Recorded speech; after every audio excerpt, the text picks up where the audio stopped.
Behold, Battlecat Man. I'm going to repeat that for you because, yes, this is a real thing. Battlecat Man. This is the brainchild of the He-Man Thundercats crossover, because He-Man is a franchise that basically is living off of life support of doing the Fortnite thing and crossing over with literally everything. They have done WWE, they've done Ninja Turtles, they are currently doing Transformers, they've done Stranger Things, and now we are here in an attempt to keep two franchises relevant. They have combined their concepts, and the best idea they could have ever had was to turn the signature cat of the He-Man franchise into an actual Thundercat. And yeah, this is, for an 80s toy fan, potentially one of the coolest things they've ever come up with. So, Battlecat Man. It's a He-Man styled figure, obviously. Still bearing a lot of the Thundercat vibe, though, especially considering the fact he's bipedal and humanoid now. They've done a pretty good job. The green is the appropriate Battlecat color. The striping is correct. It's a little bit rough, like it's like on the original toy. They've done a pretty good job. Of course, they're going to get the cringer colors absolutely correct. You do see traditional He-Man drapings, like the barbarian loincloth coming out of the belt, as well as the fur around the boots. So we do have a lot of the signature He-Man style now applied to Battlecat. And really the Thundercat element of him is the fact that he's just built like a Thundercat, because how else would he be built for this particular crossover? Yeah, it's one of the cooler ideas.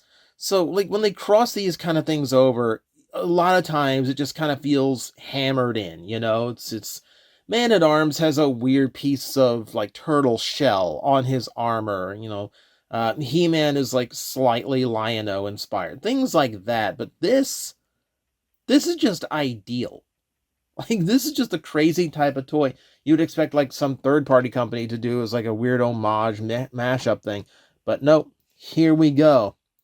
So, being an action figure, the only things you've really got going for you is articulation and accessories. So I'll go ahead and give you those.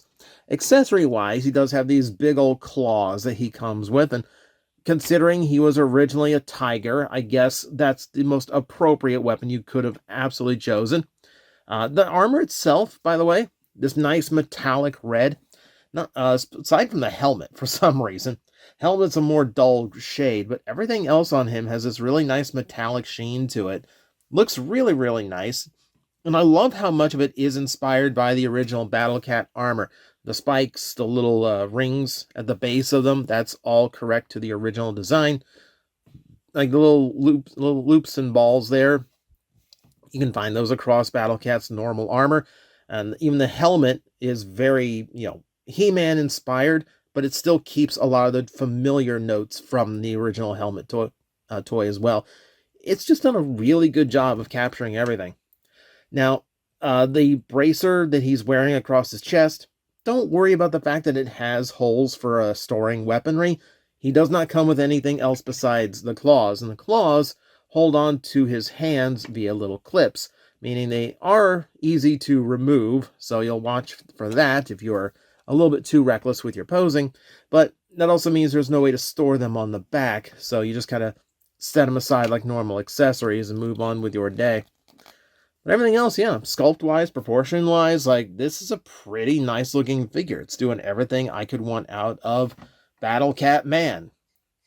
I'm going to go ahead and remove the helmet so you can get a good look at the head sculpt. If my focus will work, there we go. Everything nicely painted? Yes, it is. You can tell, like, it's not designed to be cringer. This is a far braver cat than you normally see out of him without the helmet, which is not a bad thing, Call it character growth, or just call it trying to make a cool-looking toy. Incidentally, all of the armor is removable. The packaging actually demonstrates what he looks like when he's based in what is essentially cringer mode. And you can do that, but it's just a lot of effort to get all of the armor off for what I think is a less cool look, so it's perfectly fine to just keep him in the armor. My personal preference, no reason not to.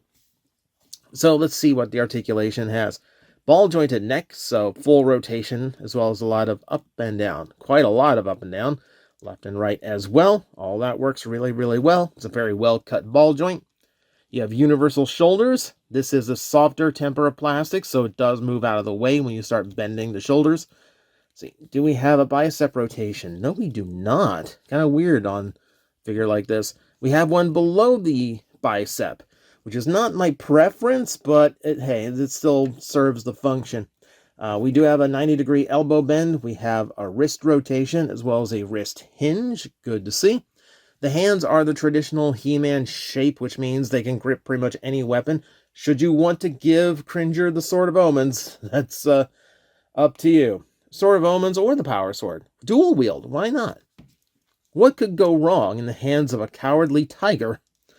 Waist rotation works. Again, softer plastic around the midsection means it can move and not get obstructed in any way. Hips, a little bit obstructed, especially trying to move them forward. Still some good range of motion, but I don't like how hindered it feels in some directions. See, knee bends quite well. You don't have a thigh rotation. You do have some function of that in the hip, but your rotation here is at the top of the boot, and then you have an ankle that can go up and down, as well as tilt. It's a little bit of a funky tilt, but it does exist. So Battlecat Man has pretty good range of posability to him, as I would expect from a modern He-Man figure. I mean, yeah, like I said, it's pretty much an 80s toys fan's dream, you know? Like, Thundercats and He-Man are both in this genre of mixing sword and sorcery, high tech with the magic, and to bring them together is probably the most logical idea you could ever have for one of these crossovers. And while a lot of them kind of fall flat to me, Panthro just kind of looks like he's wearing a couple extra pieces of armor and is otherwise a normal Panthro toy.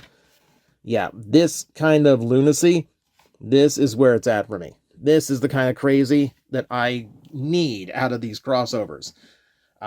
Yeah, so if you pick up any of them, yeah, this is a no-brainer. It's a very, very good figure. Very, very cool looking figure.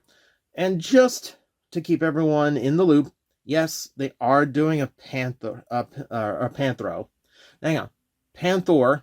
There's a Panthor in He-Man and a Panthro in Thundercats. That's not at all confusing. But they are repainting this into Skeletor's cat, should you want a different one. But that said, that's basically all I can say about it. Really good figure. Accessories could be, maybe a little bit more interesting, but it makes sense for the toy. But that is Battlecat Man. And that is Battlecat. And that is Battlecat Man on Battlecat. And that is Battlecat Man on Battlecat on a man. That's as far as I can take that. Bye. Hello everyone, I am Astral Agent Magnetar, a Tokusatsu VTuber, and I am streaming 4 times a week over on Twitch, Monday, Tuesday, and Wednesday afternoons, and a special late night one on late Friday/early Saturday. So come watch, come hang out, and let's make an impact together.